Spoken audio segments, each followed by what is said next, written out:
friends, Mrs. Rich here, and I am going to read you a story today. It's called Chrysanthemum by Kevin Henkes. It's got a flower on the cover and a little mouse. The day she was born was the happiest day in her parents' lives. "She's perfect," said her mother. "She's perfect," said her father. And she was. She was absolutely perfect.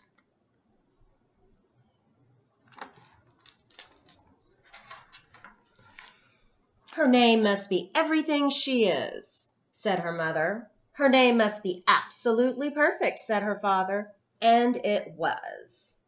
Chrysanthemum. Her parents named her Chrysanthemum.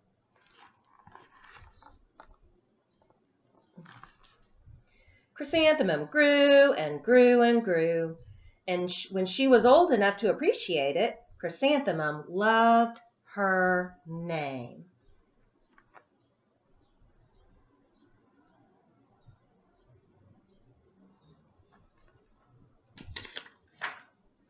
She loved the way it sounded when her mother woke her up. She loved the way it sounded when her father called her for dinner. And she loved the way it sounded when she whispered it to herself in the bathroom mirror. Chrysanthemum, chrysanthemum, chrysanthemum.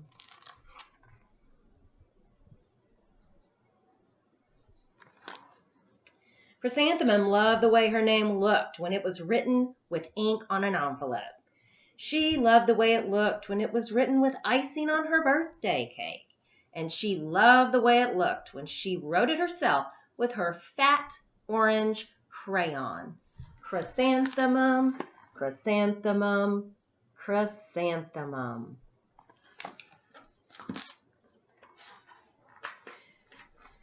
Chrysanthemum thought her name was absolutely perfect, and then she started school. On the first day, Chrysanthemum wore her sunniest dress and her brightest smile.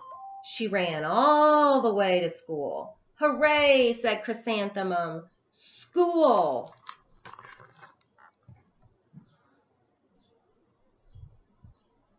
So she's skipping to school. But when Mrs. Chud took the roll call, everyone giggled upon hearing Chrysanthemum's name.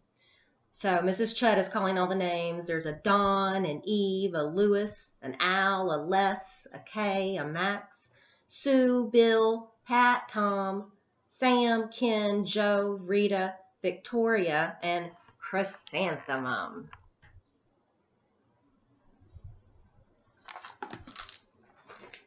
"It's so long," said Joe. "It scarcely fits on your name tag," said Rita, pointing. "I'm named after my grandmother," said Victoria. "You're named after a flower."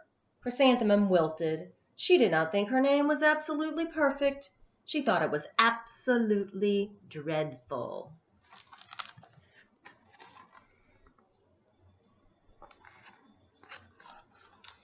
The rest of the day was not much better. During nap time, Victoria raised her hand and informed Mrs. Chud that Chrysanthemum's name was spelled with 13 letters. "That's exactly half as many letters as there are in the entire alphabet," Victoria explained. "Thank you for sharing that with us, Victoria," said Mrs. Chud. "Now put your head down."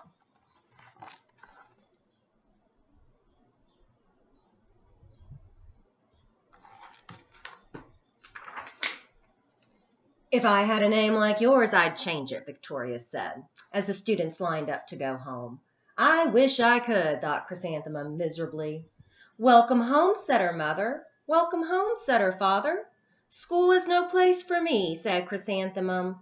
"My name is too long. It scarcely fits on my name tag, and I'm named after a flower." "Oh, pish," said her mother. "Your name is beautiful, and precious, and priceless, and fascinating, and winsome," said her father. "It's everything you are," said her mother. "Absolutely perfect."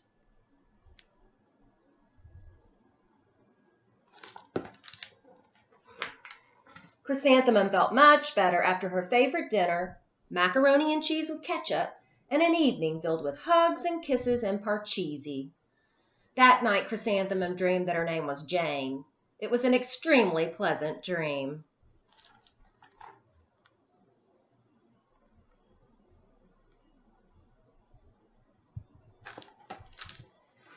The next morning, Chrysanthemum wore her most comfortable jumper. She walked to school as slowly as she could. She dragged her feet in the dirt. Chrysanthemum, chrysanthemum, chrysanthemum, she wrote. She even looks like a flower, said Victoria. As Chrysanthemum entered the playground, let's pick her, said Rita, pointing. Let's smell her, said Joe.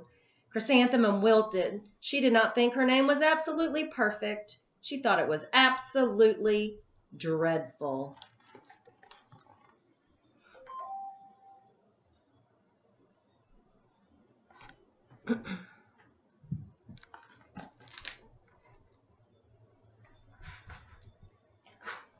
The rest of the day was not much better.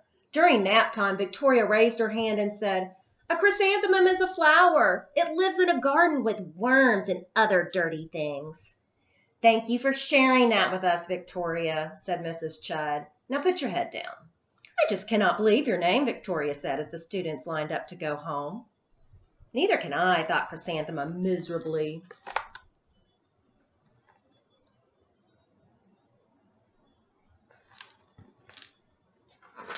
"Welcome home," said her mother. "Welcome home," said her father. "School is no place for me," said Chrysanthemum. "They said I even looked like a flower. They pretended to pick me and smell me." "Oh, pish," said her mother. "They're just jealous and envious and begrudging and discontented and jaundiced," said her father. "Who wouldn't be jealous of a name like yours?" said her mother. "After all, it's absolutely perfect." Chrysanthemum felt a trifle better after her favorite dessert, chocolate cake with buttercream frosting, and another evening filled with hugs and kisses and parcheesi.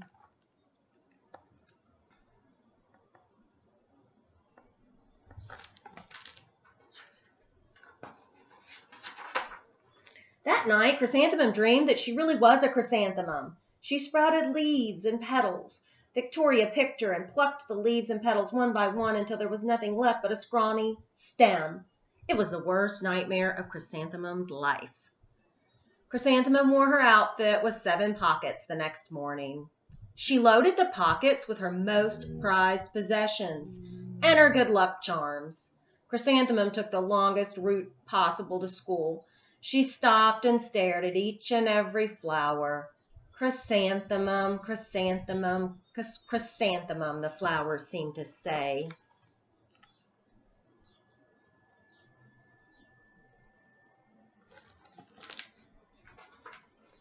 The morning the students were introduced to Mrs. Twinkle, the music teacher. Her voice was something like out of a dream, as was everything else about her. The students were speechless. They thought Mrs. Twinkle was an indescribable wonder. They went out of their way to make a nice impression. Mrs. Twinkle led the students in scales. Then she assigned roles for the class musical. Victoria was chosen as the dainty fairy queen. Rita was chosen as the spiffy butterfly princess. Joe was chosen as an all-important pixie messenger, and Chrysanthemum was chosen as the daisy.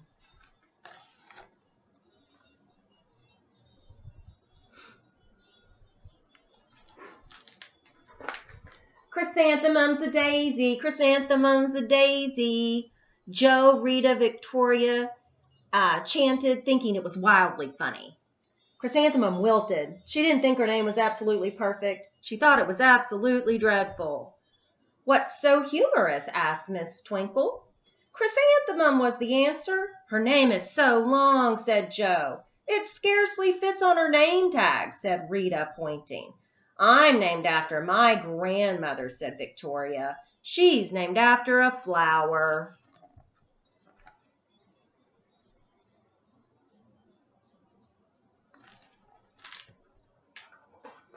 "Joe, my name is long," said Mrs. Twinkle. "It is?" said Joe. "My name would scarcely fit on a name tag," said Mrs. Twinkle. "It would?" said Rita, pointing. And, said Mrs. Twinkle, I'm named after a flower, too. You are, said Victoria. Yes, said Mrs. Twinkle. My name is Delphinium. Delphinium Twinkle. And if my baby is a girl, I'm considering Chrysanthemum as a name. I think it's absolutely perfect. Chrysanthemum could barely believe her ears. She blushed, she beamed, she bloomed. Chrysanthemum, chrysanthemum, chrysanthemum.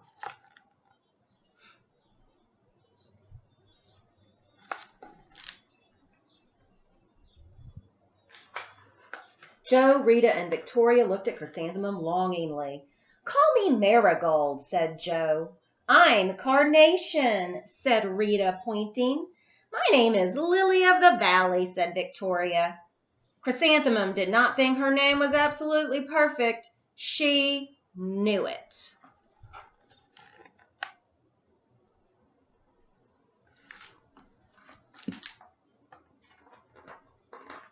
All right. Epilogue. Overall, the class musical was a huge success. Chrysanthemum was absolutely perfect as a daisy. Victoria made the only mistake. She completely forgot her lines as the dainty fairy queen.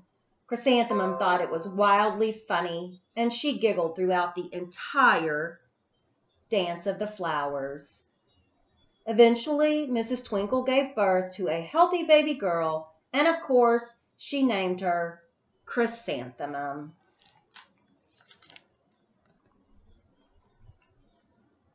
I hope you boys and girls enjoyed Chrysanthemum.